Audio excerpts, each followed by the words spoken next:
Welcome to the class. आप सभी का स्वागत है आपके अपने यूट्यूब चैनल रणवीर।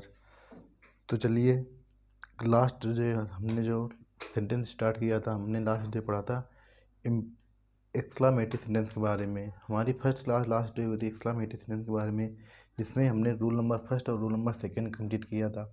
आज की क्लास में हम उसी के आगे पढ़ेंगे रूल नंबर थर्ड। हमने आपसे बताया था कि अभी हमारे 2 रूल बाकी हैं, जिसमें से रूल नंबर थर्ड है और रूल नंबर फोर्थ है। इसमें से हमारे 2 रूल बाकी हैं। तो आज की क्लास में हम उन्हें जो हमारे 2 रूल बचे हैं, आज की क्लास में हम उन्हें कंप्लीट करेंगे। इसके बाद हमारा यहीं से एक्सक्लामेटरी सेंटेंस होता है ख़त्म, और नेक्स्ट दिन लास्ट हमारा टॉपिक बचेगा एप्टीट्यूड सेंटेंस। तो जिन लोगों ने अगर अभी तक वीडियो नहीं देखे नरेशन के, तो आप यूट्यूब में सर्च करना नरेशन बाई राज। आप जैसे यूट्यूब में नरेशन बाई राज सर्च करोगे, आपको हमारे प्लेलिस्ट मिल जाएगी, जिसमें हमने 11 वीडियो अपलोड कर दिए हैं। तो ये समझ लेना 11 वीडियो हैं, जिसमें से हमारा ये समझ लेना हमने बेसिक से एडवांस पढ़ाया आप लोगों को। अगर जिनका 10th का पोर्शन कमज़ोर है तो वो लोग डालना 10th बाई राज। हमने 10th का भी टॉपिक पढ़ा दिया है 10th बाई राज। जैसे ही यूट्यूब में सर्च करेंगे 10th बाई राज, तो आपको इसमें से 27 वीडियोज मिल जाएंगे जो प्ले लिस्ट के रूप में तैयार है। तो अगर 10th बाई राज डालते हैं तो आपको 27 वीडियो मिल जाएंगे, जिसमें हमने हिंदी से एक्टिव वॉइस और पैसिव वॉइस पढ़ा है। हिंदी से हमने एक्टिव वॉइस और पैसिव वॉइस पढ़ा है, एक्टिव वॉइस भी पढ़ा है और पैसिव वॉइस भी पढ़ा है विथ एग्जाम्पल के साथ। तो जिन लोगों ने अगर ये वीडियो मिस किया है, तो ये समझ लेना आपको 100% ये वीडियो देखना है, और आपको इससे कुछ ना कुछ 100% बेहतर लेवल सीखने को मिलेगा। तो जिन लोगों ने अगर ये क्लासें मिस की है, तो समझ लेना आपको 100% ये क्लासें ज्वाइन करनी है। आज की हमारी 12 नंबर पर क्लास, इसके बाद हमारी 1 या 2 क्लासेस और आएंगी। यहाँ से हमारा फिर नरेशन टॉपिक ख़त्म होता है। इसके बाद हमारा नेक्स्ट टॉपिक चलेगा सिंथेसिस। नेक्स्ट टॉपिक हम स्टार्ट करेंगे सिंथेसिस के बारे में। आप लोगों को बताएंगे कैसे उसमें कब्जीरन, पार्टिसिपल, इन्फिनेटिव, सब चीज़ें उसमें पढ़ेंगे। तो जिन लोगों ने अगर ये वीडियो मिस किया है, तो समझ लेना आपको 100% इनसे कुछ ना कुछ एडवांस लेवल से सीखने को मिलेगा। तो कल हमने पढ़ा था एक्सक्लामेटरी सेंटेंस के बारे में। हमने आपको केवल 2 नियम बताया था, जिसमें फर्स्ट नियम था जिसमें आपको यहाँ पर सब्जेक्ट वर्ब ऑब्जेक्ट लिखा हुआ था। इसके बाद यहाँ पर कॉमा एंड कॉमा, यहाँ पर कुछ वर्ड लिखे हुए थे, जैसे एलास हो गया, आ हो गया, ओ हो गया। तो ये होते हैं दुख जताने के लिए।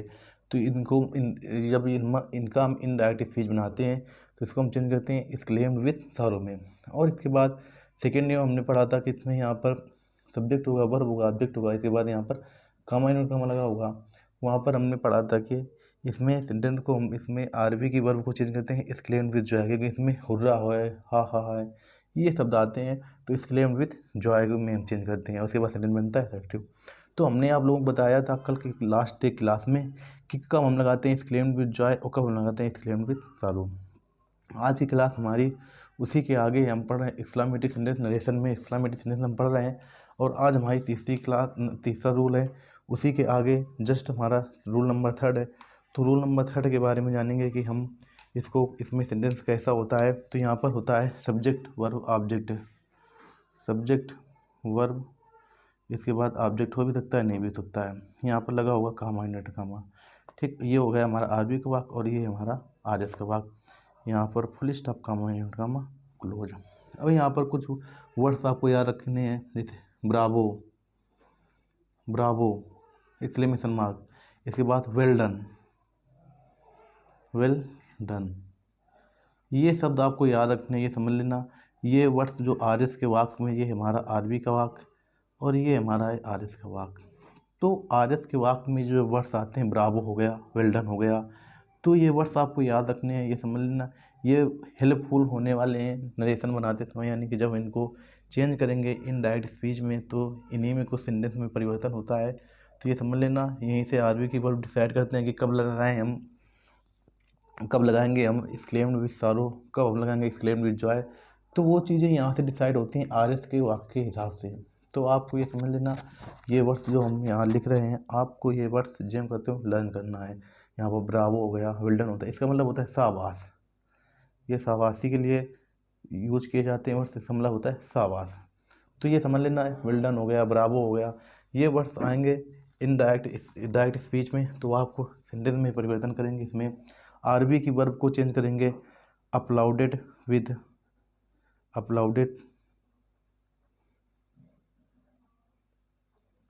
विथ सेइंग, यहाँ पर अपलाउडेड विथ सेइंग, ये हम यहाँ पर आरवी की वर्ब को चेंज करेंगे अपलाउडेड विथ सेइंग में। अब इसके बाद यहाँ पर कामा इनवर्टेड कामा को उठाकर हम लगाएंगे दैट के बाद सेंटेंस हमारा बनेगा SHVO, जिसका मतलब होता है सब्जेक्ट, हेल्पिंग वर्ब, ऑब्जेक्ट और लास्ट में लगाएंगे फुल स्टॉप। तो यहाँ पर आपको क्या समझना है कि इसमें हम सेंटेंस में आरवी की वर्ब को कैसे चेंज करेंगे। तो यहाँ पर हम अगर आपके RS के वाक्य में ब्रावो या फिर वेल्डन ये शब्द मिल रहे हैं और इसके बाद लगा है एक्सक्लेमेशन मार्क, तो उसमें हम आरवी की वर्ब को चेंज करेंगे applauded with saying that, applauded with saying that. तो आपको ये वर्ड्स याद रखने हैं और आरवी की वर्ब में चेंजमेंट याद रखना है। ये होता है हमारा डायरेक्ट स्पीच में, ये होता है इनडायरेक्ट स्पीच में। अब इसको हम एग्जाम्पल से और भी कायदे समझेंगे। तो एग्जाम्पल, हमारा एग्जाम्पल है the teacher said to the players, the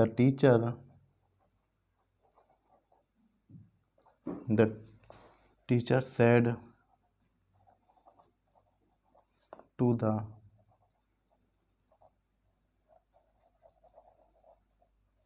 players, the teacher said to the players, comma inverted comma bravo, इसके बाद exclamation mark, Bravo you have played well, Bravo you have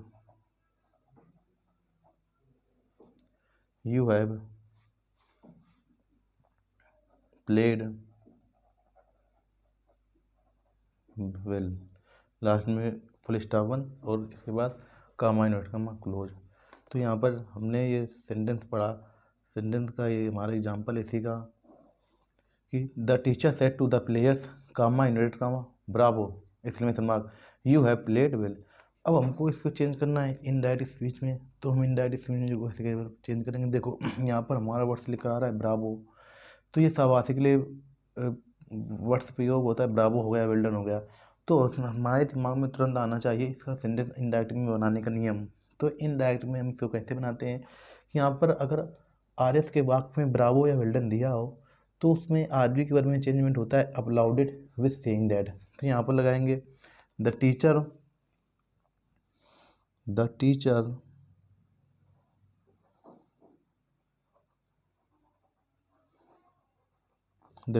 अपलाउडेड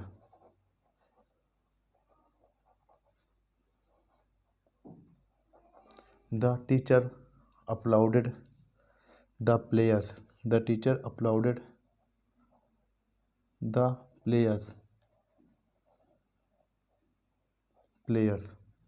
और इसके बाद लगाएंगे saying that,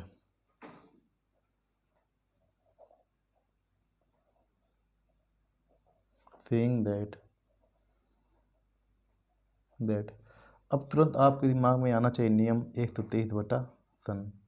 हमने ये समझ लेना, ये क्लासें अलग अलग अपलोड कर दी है, तो जिन लोगों को अगर प्रोनाउन चेंज करने में दिक्कत आती है तो वो एक बार हमारा वीडियो देख कर देखें, तो उनको 100% यहाँ से ये समझ लेना प्रोनाउन की टेंशन यहाँ से ख़त्म होने वाली है।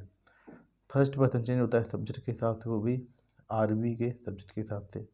सेकेंड पर्सन चेंज करते हैं आरवी के ऑब्जेक्ट के हिसाब से, और थर्ड पर्सन होता है नो चेंज। तो ये चीज़ें हैं, जिन लोगों ने ये वीडियो नहीं देखा है तो तुम देख लेना। ये कौन सा पर्सन है, सेकेंड पर्सन चेंज होगा ऑब्जेक्ट के हिसाब से। तो ऑब्जेक्ट इसमें क्या है, ऑब्जेक्ट है प्लेयर्स बहुवचन है, तो यहाँ पर लगाएंगे दे। अब इसके बाद हैव, ये हमने फर्स्ट क्लास में बताया था सेंटेंस में परिवर्तन कि टेंस में हम परिवर्तन कैसे करते हैं। ऑल प्रेजेंट सेम पास्ट, ये हमारा प्रेजेंट परफेक्ट है तो ये चेंज होगा पास्ट परफेक्ट में। They had played well, last में फुल स्टॉप। हमारा सेंटेंस यहाँ से देखो क्या बना, the teacher said to the players bravo exclamation mark you have played well. हमको इसको चेंज करना था इनडायरेक्ट स्पीच में। तो देखो हमने इसको कैसे चेंज किया, द टीचर हमने सेंटेंस को पहचाना कि हमारा सेंटेंस एक्सक्लेमेटरी सेंटेंस है क्योंकि एक्सक्लेमेशन मार्क लगा है। और इसके बाद सेंटेंस पहचानने के बाद हमने इसको जब सेंटेंस पहचाना कि एक्सक्लेमेटरी सेंटेंस है, और इसको बनाने का तरीका क्या होता है कि यही होता है कि इसमें ब्रावो आ रहा है, ब्रावो या फिर वेल्डन आए, तो इसको हम चेंज करते हैं applauded with saying that, applauded with saying that के कॉमा नोट कॉमा दैट लगाते हैं।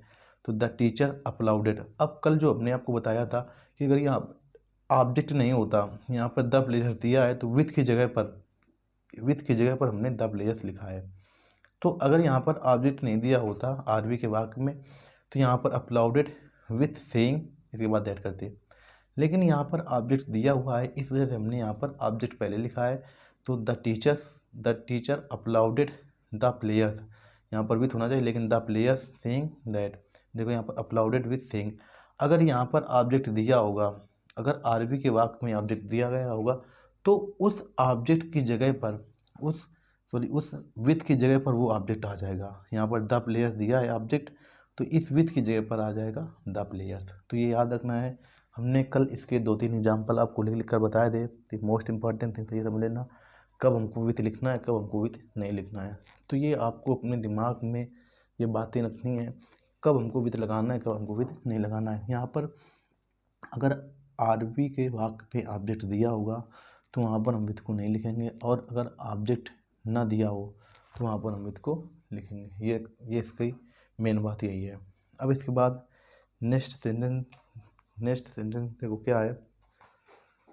नेक्स्ट इसके बाद रूल देखो, क्योंकि सेकेंड रूल नंबर, अब रूल नंबर हमारा यहाँ से होगा 4th, रूल नंबर 4th। जब इसके एग्जाम्पल की क्लास लगेगी तो उसमें कई एग्जाम्पल बता दिए जाएंगे आपको। रूल नंबर 4th, अब रूल नंबर 4th क्या बोल रहा है कि यदि आरएस का वाक्य व्हाट और हाउ से प्रारंभ हो, यदि आरएस का वाक्य व्हाट और हाउ से प्रारंभ हो, ये हमारा यहाँ पर लगा होगा exclamation mark comma unit comma close. यहाँ पर या तो व्हाट होगा या फिर हाउ, इसके बाद सेंटेंस लिखा होगा, लास्ट में लगा होगा एक्सक्लेमेशन मार्क। ये समझ लेना आपको लास्ट में एक्सक्लेमेशन मार्क अवश्य देखने को मिलेगा। हमने क्या कहा कि यदि आरएस का वाक्य व्हाट या हाउ से प्रारंभ हो और अंत में आए क्वेश्चन मार्क तो सैड या सैड टू को हटाकर इसमें सब्जेक्ट होगा, वर्ब होगा, ऑब्जेक्ट होगा। तो सैड या सैड टू को हटाकर हम सैड या सैड टू को हटाकर लगाते हैं एक्सक्लेम्ड।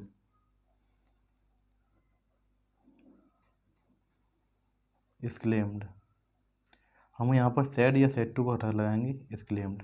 अब इसके बाद यहाँ पर यह लिखा होगा सैड या फिर सैड टू दोनों को हटाकर हम लगाएंगे एक्सक्लेम्ड। तो यहाँ पर सैड भी लिखा हो सकता है, सैड टू भी लिखा होता है, ये आपको याद रखना है। सैड या सैड टू, सैड भी हो सकता है और इसके बाद सैड टू हो सकता है। तो सैड या सैड टू को हटाकर हम लगाएंगे एक्सक्लेम्ड। अब इसके बाद कामा इन्वर्टेड कामा को हटाकर हम लगाएंगे दैट। अब कामा इन्वर्टेड कामा को उठाकर जब हमने दैट लगा दिया तो दैट को लगाने के बाद अब इसमें व्हाट और हाउ को हटा देते हैं और यहाँ पर सेंटेंस बनता है SHVU, जिसका मतलब होता है सब्जेक्ट हेल्पिंग वर्ब ऑब्जेक्ट। यहाँ पर व्हाट और हाउ को हम नहीं लिखते हैं, व्हाट और हाउ को हटा देंगे और इसके बाद हम लिखेंगे subject helping verb SHVU, subject helping verb object. ये सेंटेंस होता है, ये हमारा ऐसे हम बनाते हैं जब अगर आपको आरएस के वाक्य में व्हाट और हाउ ये वर्ड्स मिल जाए और लास्ट में लगा हो एक्सक्लेमेशन मार्क, और अगर ये समझ लेना ये वर्ड्स मिल जाए और एक्सक्लेमेशन मार्क लगा हो तो ये 100% हमारा सेंटेंस होगा एक्सक्लेमेटरी सेंटेंस। अब इसका बनाने का तरीका क्या होगा कि अगर आपको आरवी के वाक्य में सैड या सैड टू आ रहा है, अगर आरवी के वाक्य में सैड या सैड टू आ रहा है तो फिर उसमें लगाएंगे सैड या सैड टू को हटाकर एक्सक्लेम। इसके बाद कामा इन्वर्टेड कामा को हटाकर हम लगाते हैं दैट के बाद लगाने के बाद व्हाट और हाउ को हम नहीं लिखते हैं, उसको नहीं लिखते हैं। इसके बाद दैट के बाद लगता है SHVO, जिसका मतलब होता है सब्जेक्ट हेल्पिंग वर्ब ऑब्जेक्ट, ये आपको लिखना होता है। और अगर इसमें मान लो कि ऑब्जेक्ट नहीं दिया है तो हम इट को अगर इसमें सब्जेक्ट ना दिया गया हो, अगर यहाँ पर आरएस के वाक्य में सब्जेक्ट ना दिया गया हो तो एज ए सब्जेक्ट के रूप में हम ये समझ लेना इट को मान लेते हैं। अगर आरएस के वाक्य में सब्जेक्ट न दिया गया हो तो सब्जेक्ट के रूप में हम इट को मान लेते हैं। ये है हमारा व्हाट और हाउ वाले सेंटेंस। अब इसके बाद एक सेंटेंस लिखते हैं, उसको समझते हैं, इसके बाद तब फिर आगे की बात को स्टार्ट करते हैं। एग्जाम्पल हमारा क्या है, he said comma inverted comma, he said comma inverted comma, what a fool, what a fool Tom is. अब लास्ट में लिखा इसलिए मैं इतना कामा इन्वर्टेड कामा क्लोज। अब देखो इसमें आ रहा है he said comma inverted comma what a fool Tom is, तो इसको हमको चेंज करना है इनडायरेक्ट स्पीच में। तो हमने यहाँ पर लास्ट में एक्सक्लेमेशन मार्क लगा है और ये हमारा वाक्य स्टार्ट है व्हाट या फिर हाउ से। तो ये 100% यहाँ से कन्फर्म हो गया कि ये हमारा है एक्सक्लेमेटरी सेंटेंस। अब हमने आपको बताया कि सैड या सेड को हम लगाते हैं एक्सक्लेम्ड, तो यहाँ पर हम लगाएंगे ही एक्सक्लेम्ड,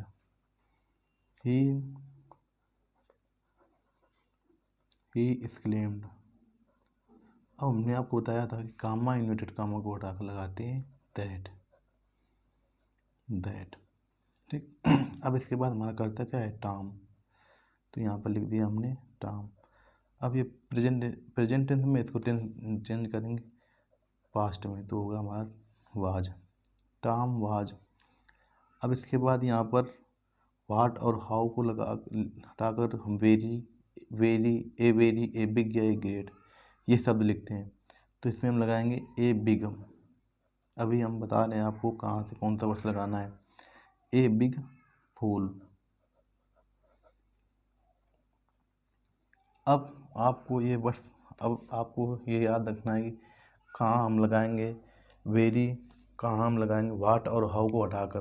व्हाट और हाउ को हटाकर हमको कुछ वर्ड्स लगाने होते हैं, जिसमें से हमारा फर्स्ट वर्ड है, ये समझ लेना, ये मोस्ट इम्पॉर्टेंट है, मोस्ट इम्पॉर्टेंट है, ये बातें आपको याद रखनी है। व्हाट और हाउ को लगाते हैं हटाकर हम लगाते हैं वेरी, वेरी कब लगाते हैं, इसके बाद सेकेंड नंबर पर आता है ए वेरी, ए वेरी का प्रयोग कब करते हैं, इसके बाद थर्ड नंबर पर आता है हमारा ए बिग या ए ग्रेट, ए बिग या फिर ए ग्रेट, इन वर्ड्सों का प्रयोग किया जाता है। अब कौन सा वर्ड्स कब यूज होता है, ये यहाँ पर हम व्हाट और हाउ को हटाकर लगाते हैं ये वर्ड्स, तो इन वर्ड्सों को आपको बहुत ही ध्यान से सुनना है, इसमें कौन सा वर्ड्स कब आता है ये चीज़ें आपको समझनी है। कब हम लगाएंगे वेरी, कब हम लगाएंगे ए वेरी, कब हम लगाएंगे ए बिग या ए ग्रेट। अब ये समझ लेना, ये बहुत इंपॉर्टेंट चीज़ है।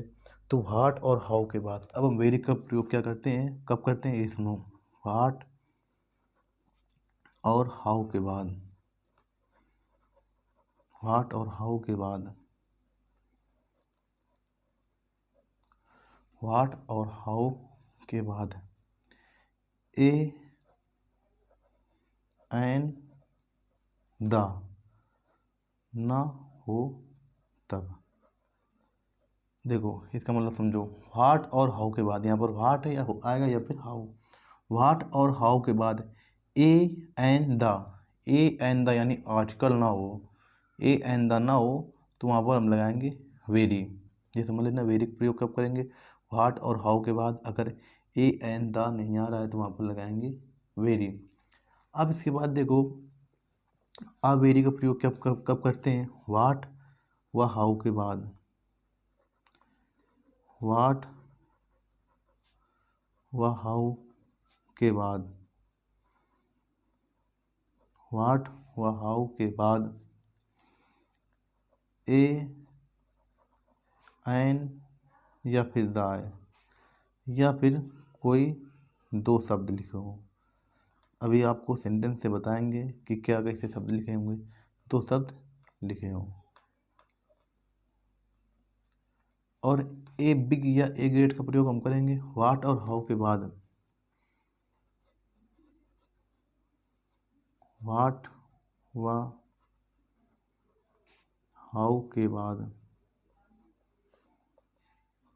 व्हाट या हाउ के बाद ए एन आ जाए या फिर ए आ जाए या फिर द आ जाए, या फिर यहाँ पर केवल एक शब्द लिखा हो। एक शब्द लिखाओ।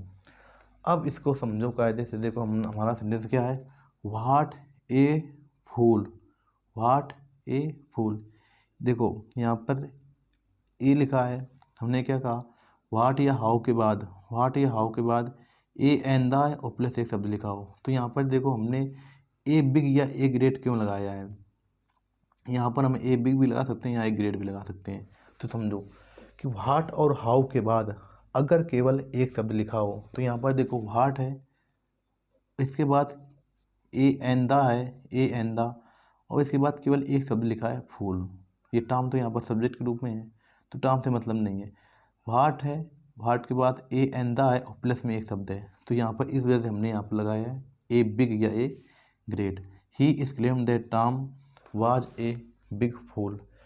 तो हमने इसको कैसे चेंज किया, ये हमारा हुआ इनडायरेक्ट में, इनडायरेक्ट स्पीच में इसको हमने कन्वर्ट किया है।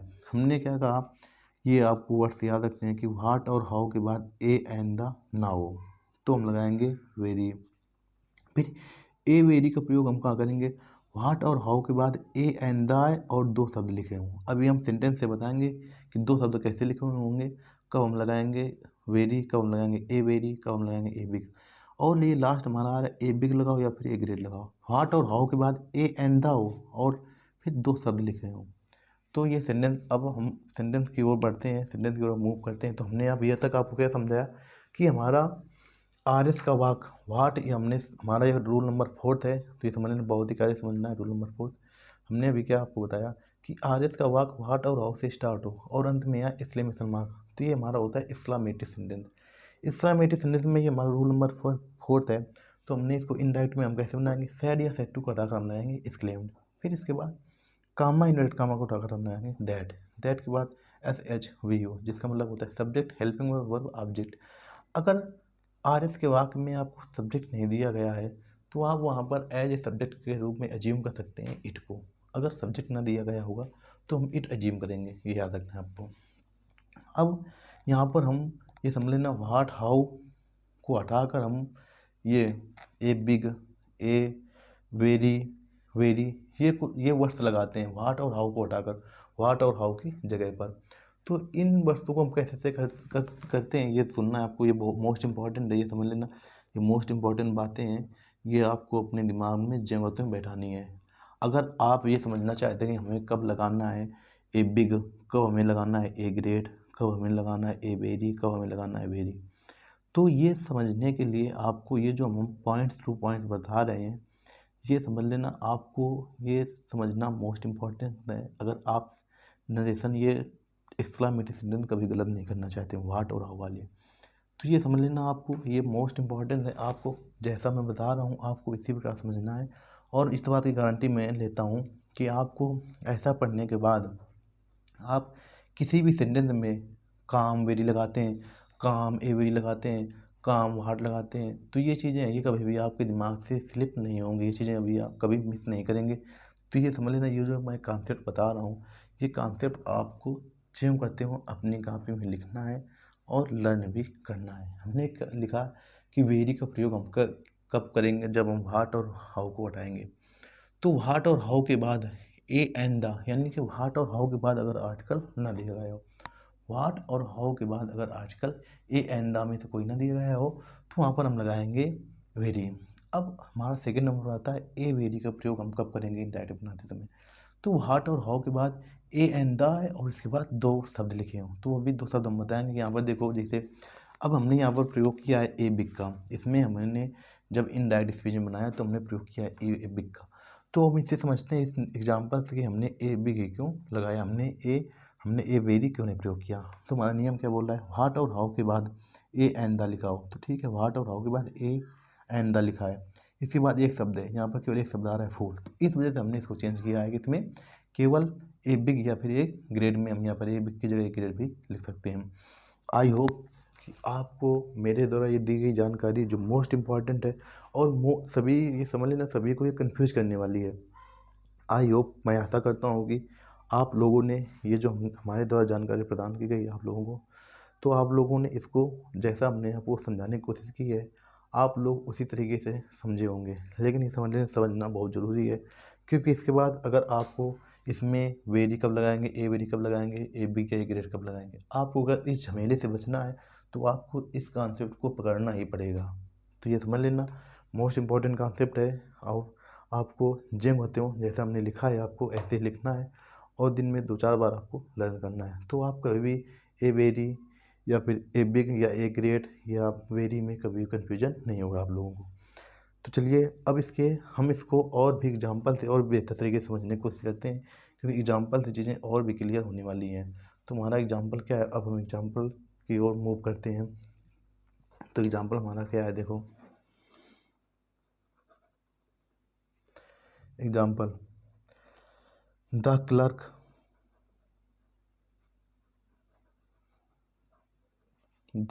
Said, comma inverted comma, how cruel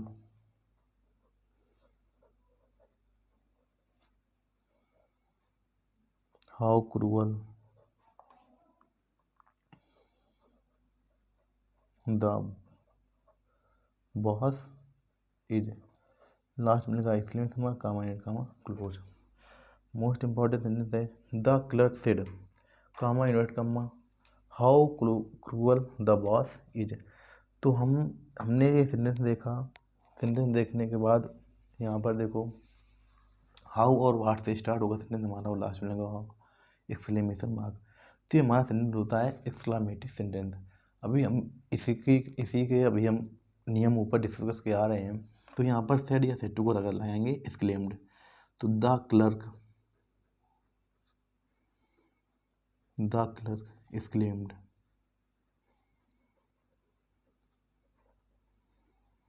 the clerk exclaimed। अब हम कामा इन्वर्ट कामा को ढका लगाएंगे दैट। अब यहाँ पर कर्ता सब्जेक्ट क्या है, द बॉस। देखो द बॉस इज, तो यहाँ पर सब्जेक्ट क्या है, द बॉस। द बॉस, ये हमारा सेंटेंस प्रेजेंट का चेंज होगा पास्ट में, द बॉस वाज। अब आपको लगाना है हाउ और वाट को हटाकर कुछ शब्द अब आपको ऐड करना है। अब तुरंत अपने नियम पर जाओ। तो हमने फर्स्ट नियम क्या पढ़ा है, वाट और हाउ के बाद ए एन द ना हो, वेरी का प्रयोग हम कहाँ करेंगे, वाट और हाउ के बाद ए एन द का प्रयोग ना हो। अब तुरंत जाओ how cruel the boss is, इसमें देखो ए एन द का प्रयोग नहीं है। देखो हाउ क्रूअल, यहाँ पर अगर ए एन द आ जाए तब हम ये सेकेंड या थर्ड नियम लगेगा हमारा। लेकिन हमने देखा कि फर्स्ट नियम में ये हमारा ये हो गया सेंटेंस कि the clerk exclaimed that the boss was. अब इसके बाद हाउ या वाट के बाद ए एन द ना हो, तो ए एन द नहीं है, तो इस वजह से हमने यहाँ पर लगाया है the boss was very cruel. देखो सेंटेंस हमारा क्या हुआ, the clerk exclaimed that the boss was very cruel. अब इसको सेंटेंस को आपको समझना है कि हमने सेंटेंस को कैसे हम बना रहे हैं। देखो यहाँ पर हमने पढ़ा था व्हाट और हाउ के बाद अगर आपको लगा एक्सक्लेमेशन मार्क, तो वो होता है हमारा एक्सक्लामेटिव सेंटेंस। इसके बनाने का तरीका क्या होगा, सेड या सेड टू को हटाकर हम लगाएंगे एक्सक्लेम्ड। एक्सक्लेम्ड लगाने के बाद हमको कामा इन्वर्टेड कामा को हटाकर हम लगाते हैं दैट लगाने के बाद सेंटेंस हमारा बनता है SHVO, जिसका मतलब होता है सब्जेक्ट हेल्पिंग वर्ब ऑब्जेक्ट। अब यहाँ पर हम देखेंगे कि द बॉस सब्जेक्ट लगाएंगे, द बॉस वाज। अब वेरी और ए वेरी या ए बिग में कौन सा हम लगाएं यहाँ पर, तो देखो यहाँ पर व्हाट और हाउ के बाद अगर ए एन द ना आए, व्हाट और हाउ के बाद अगर ए एन द ना आए, तो वहाँ पर हम प्रयोग करेंगे वेरी का, तो वेरी क्रूअल। अब नेक्स्ट सेंटेंस में हम मूव करते हैं। नेक्स्ट सेंटेंस हमारा क्या है, Ravi said comma inverted comma,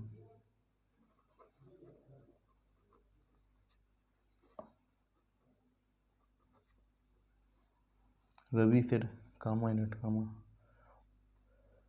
what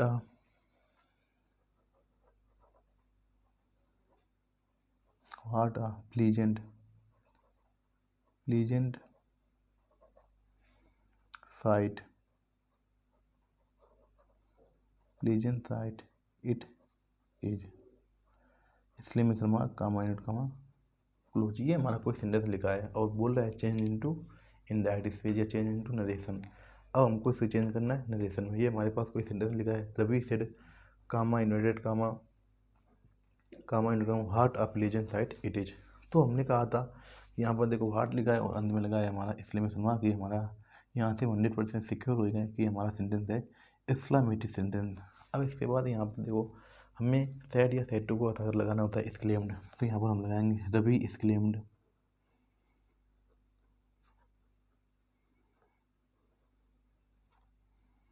Ravi exclaimed. अब कामा इन्वर्टेड कामा को डॉक्टर लगाएंगे हम दैट, तो यहाँ पर हमने कामा इन्वर्टेड कामा को डॉक्टर लगाया दैट, रवि एक्सक्लेम्ड दैट। अब यहाँ पर करता क्या है हमारा देखो इट इज, तो यहाँ पर हमने लगा दैट इट। अब एक इज का चेंज होगा वाज, इट वाज। अब हमको व्हाट या हाउ को हटाना है और हमको कुछ वर्ड्स लगाना है, वेरी, ए वेरी या ए बिग। इसमें से कुछ हमको कोई वर्ड्स लगाना होगा। अब देखो अब अपने नियम पर जाओ, देखो व्हाट और हाउ के बाद ए एंदा लगा है, व्हाट और हाउ के बाद ए, तो हमारे यानी फर्स्ट नियम है ये नहीं लगेगा। व्हाट और हाउ के बाद ए एंदा लगा है और इसके बाद हमारे पास दो शब्द आ रहे हैं, देखो प्लीजेंट और एक साइड, प्लीजेंट साइड, दो वर्ड्स आ रहे हैं। तो व्हाट और हाउ के बाद ए एन द लगा हो, तो यहाँ पर व्हाट और हाउ के बाद ए एन द यानी ए लगा है, ए एन द कोई में से एक होना चाहिए, समझ लेना तीन में से कोई एक। और इसके बाद दो शब्द लिखे हुए, दो शब्द क्या है, ये फर्स्ट है हमारा प्लीजेंट, सेकेंड है साइड। तो यहाँ पर दो शब्द लिखे हैं और इसके बाद ए एन द भी लगा है। यहाँ पर फर्स्ट देखो यहाँ पर ए एन द लगा है, उसके बाद दो शब्द हैं, एक पहला फर्स्ट नंबर पर हमारा लिखा है प्लीजेंट और सेकेंड नंबर पर लिखा है साइड। तो यहाँ पर हम क्या लगाएंगे a very, it was a very pleasant side, it was a very pleasant side. तो हमने इसको कैसे बनाया है आप लोग एक बार और समझने की कोशिश कीजिएगा। और अब इसके बाद ये सेंटेंस बनाने के बाद अब आप लोगों को जो सेंटेंस मिले तो उसमें से आप वही डिसाइड करेंगे अपने माइंड से कि हम इसमें कहाँ लगाएंगे, वेरी या फिर ए वेरी या फिर बिग या फिर ए ग्रेट। तो ये हम कहाँ यूज करेंगे ये समझ लेना। आपको ये सेंटेंस समझना है और आपको अपने आप में ये समझ लेना, सेंटेंस बनाकर देखना है कि हम देखो जो हमने पढ़ा है या जो हमने पढ़ा है जो हमने पढ़ाया है वो हमारे लिए कितना हेल्पफुल है, कितना यूज होने वाला है। अब इसके बाद नेक्स्ट सेंटेंस की ओर मूव करते हैं। अभी तक हमने 3 एग्जाम्पल बता दिए हैं इसके आप लोगों को। अब इसके बाद नेक्स्ट सेंटेंस हमारा क्या है, नेक्स्ट सेंटेंस मूव करते हैं। देखो Madhu said,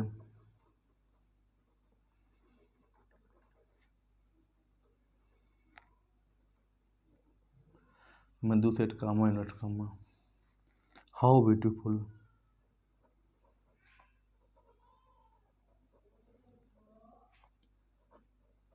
how beautiful the rain is.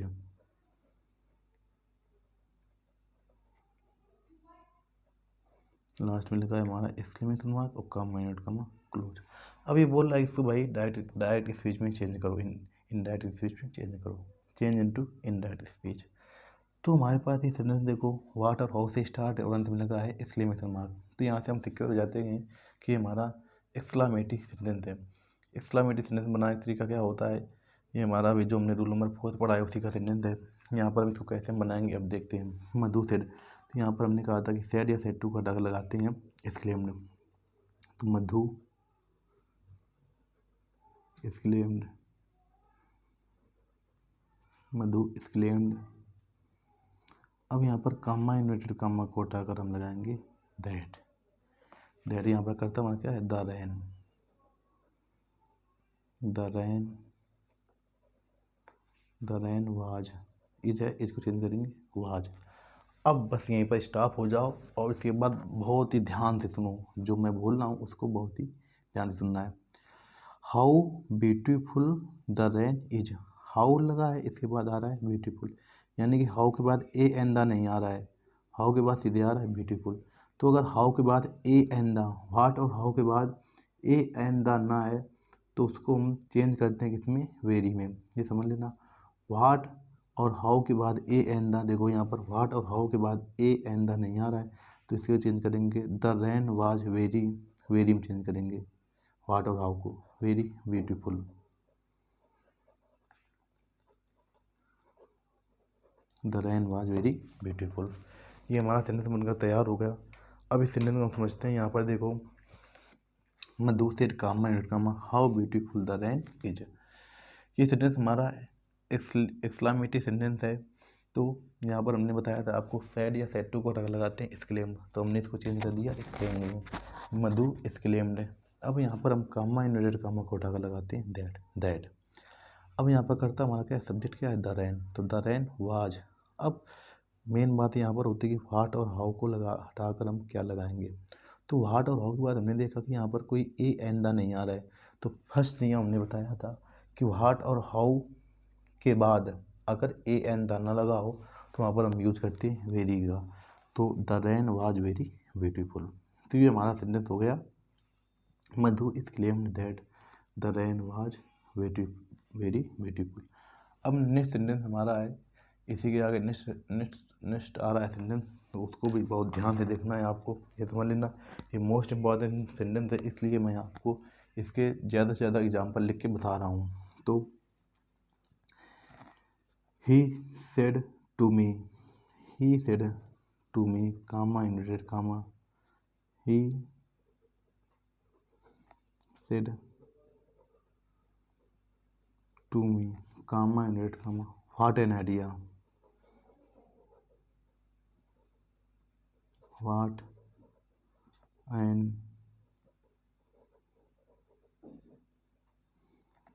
an idea। अब ये बोल रहा है कि चेंज इनटू नरेशन, इसको नरेशन बनाओ। तो हमने कहा था सैड या सैड टू को हटाकर हम लगाते हैं एक्सक्लेम्ड। तो ही एक्सक्लेम्ड मी,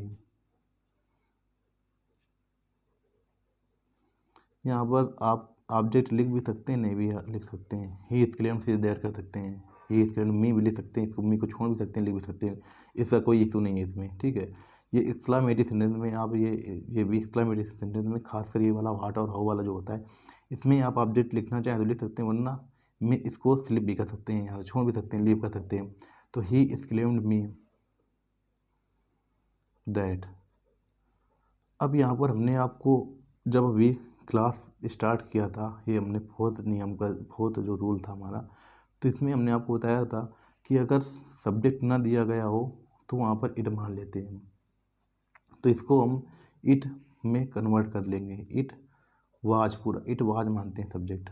तो इट वाज ये समझ लेना, अगर आर एस के वाक्य में सब्जेक्ट ना दिया गया हो, आर एस के वाक्य में सब्जेक्ट ना हो तो इट वाज मान लेते हैं, इट वाज।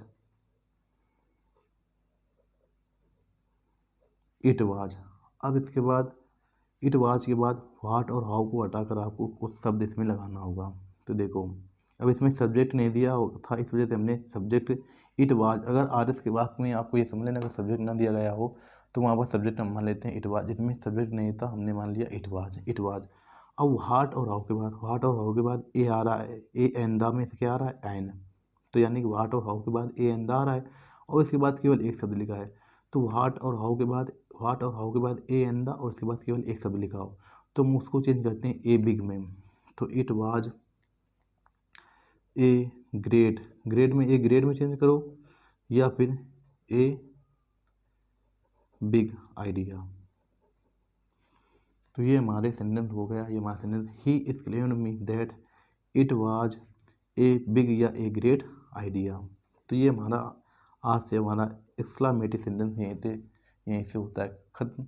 और इसके बाद नेक्स्ट सेंटेंस हमारा होने वाला है ऑब्जेक्टिव सेंटेंस। अब हम पढ़ेंगे ऑब्जेक्टिव सेंटेंस में, तो उसकी भी समझ लेना शायद 1 या 2 क्लासें आएंगी ऑब्जेक्टिव सेंटेंस के। ऑब्जेक्टिव सेंटेंस के ख़त्म होने के बाद हमारा नेक्स्ट टॉपिक स्टार्ट होगा सिंथेसिस में हम पढ़ेंगे कैसे हम सेंटेंस को बनाते हैं, कैसे हम उसका हमारे हिसाब में कैसे हम उसको प्रयोग करते हैं। अब हमने जो पढ़ा था उसका रिवीजन करते हैं, इसके बाद फिर अपनी क्लास को यहीं पर बाइंड अप करेंगे। तो हम पढ़ रहे थे नरेशन में हमारा चल रहा था रूल नंबर 3। नरेशन में हम पढ़ रहे थे रूल नंबर 3 के बारे में, जिसमें से हमने आपको 2 रूल इसके अभी बता दिए हैं।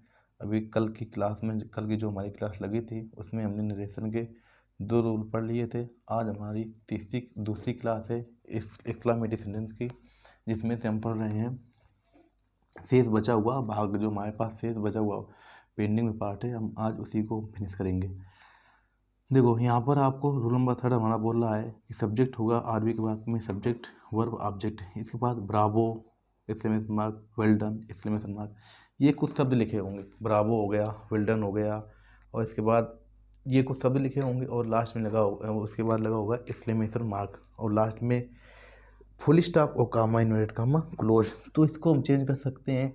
अब इसके बाद ये आपको ये समझ लेना, वाक्य में ये आपको ये शब्द देखने को मिलेंगे, तो इसको हम चेंज करेंगे अपलाउडेड विथ सेइंग। आरबी के वर्ब में इसका चेंजमेंट होगा इनडायरेक्ट बनाते समय अपलाउडेड विथ सेइंग, इसके बाद दैट लगाएंगे। दैट के बाद वही अपना नियम SHV जिसका मतलब होता है subject helping verb verb object. अब इसके बाद हमारा अब आगे सेंटेंस की बारी, हम इसको सेंटेंस में कैसे यूज करेंगे। तो देखो, the teacher said to the players comma unit comma bravo you have played well. अब ब्रावो को हम चेंज करते हैं अपलाउडेड विथ सेइंग। ये समझ लेना आरबी की वर्ब में क्या चेंजमेंट होता है, ये सभी को आना मोस्ट इंपॉर्टेंट है। अगर आपको ये नहीं आता है तो आप समझ लेना नरेशन कभी भी सही नहीं कर पाएंगे। तो आपको ये चीज़ें आना मोस्ट इम्पॉर्टेंट है, और ये भी ये समझ लेना ये मोस्ट इम्पॉर्टेंट थिंग है कि आपको ये चीज़ आनी चाहिए कि आरबी की वर्ब में क्या चेंजमेंट होने वाला है। तो इसको हम चेंज करेंगे the teacher applauded the players. The teacher applauded the players हमने कहा था यहाँ पर विथ को क्यों हमने नहीं लिखा है कि अगर आरबी के वाक्य में अगर ऑब्जेक्ट दिया गया हो तो वहाँ पर विथ की जगह पर वही ऑब्जेक्ट आ जाता है। तो the teacher applauded the player saying that they had played well.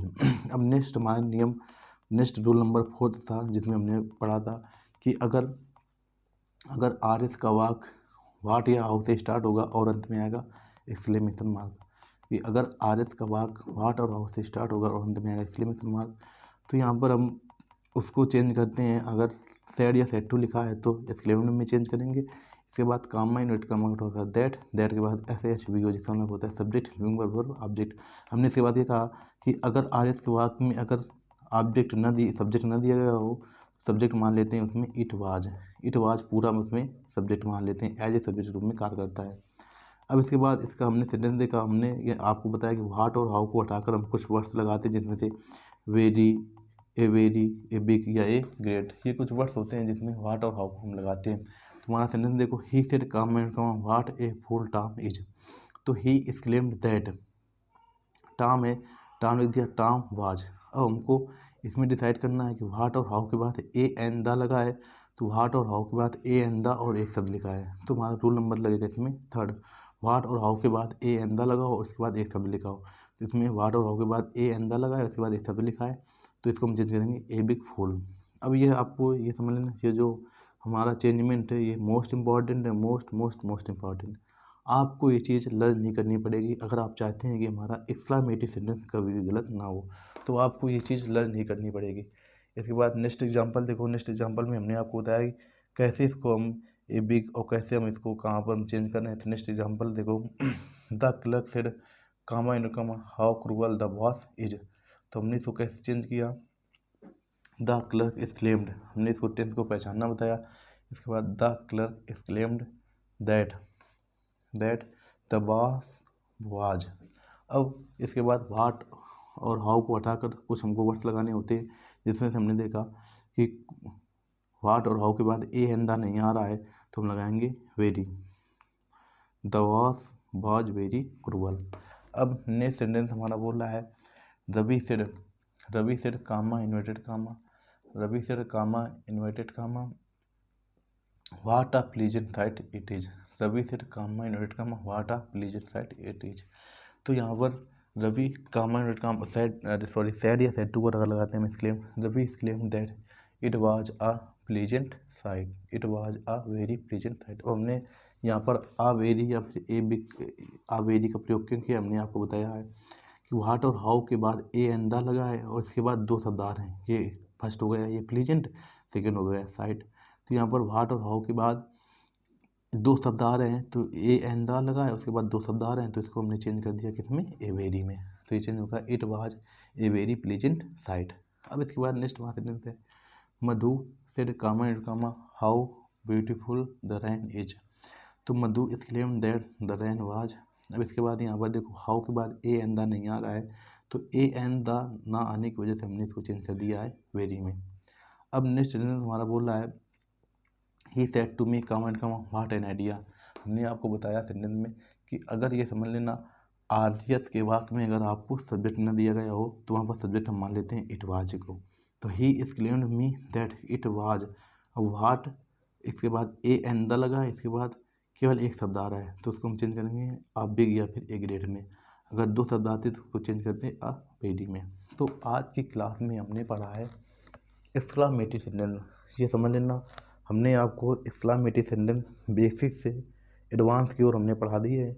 ये आपको चाहे जो भी किताब आप लेकर बैठ जाएं, आपको 100% ये समझ लेना हमने जो आपको ये कॉन्सेप्ट बताया है, कब हम ए वेरी में चेंज करेंगे, कब हम ए बिग लगाएंगे, कब हम ए बिग या फिर ए वेरी और कब हम वेरी का प्रयोग करते हैं।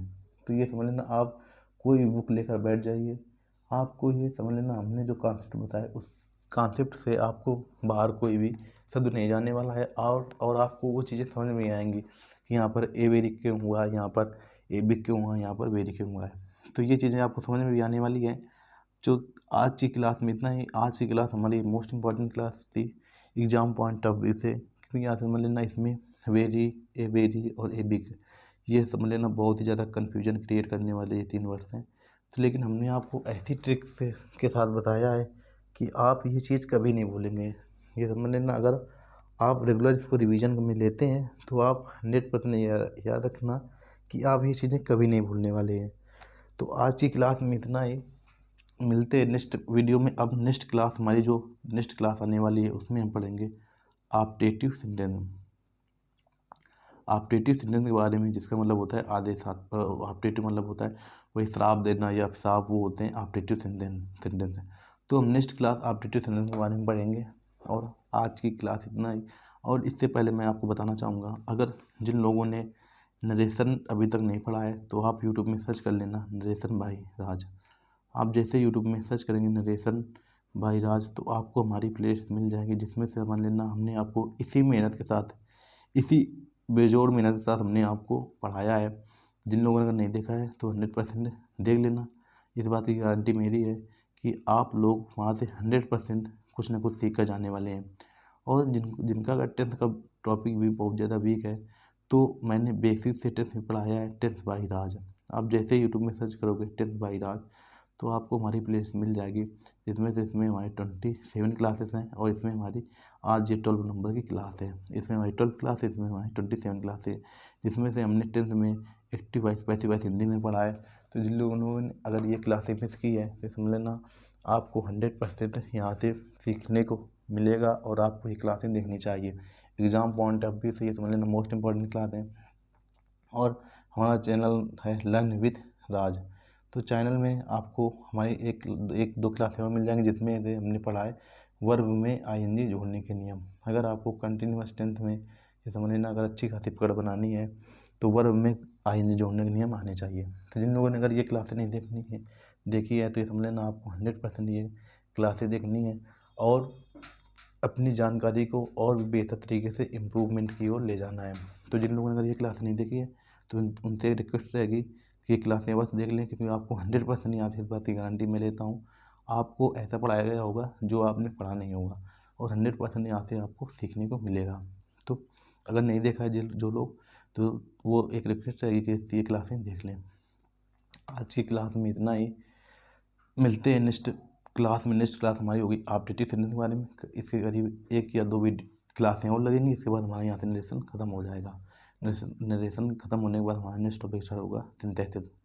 तो मिलते हैं नेक्स्ट क्लास में, तब तक के लिए आपको ये समझ लेना वीडियो को लाइक करना है और इसके बाद चैनल को सब्सक्राइब करना है और बेल आइकन भी प्रेस करनी है, जिससे कोई भी नोटिफिकेशन जैसे हम वीडियो डालते हैं तो आपके पास जैसे क्लास हमारी चलने लगती है तो आपके पास नोटिफिकेशन पहुंच जाए।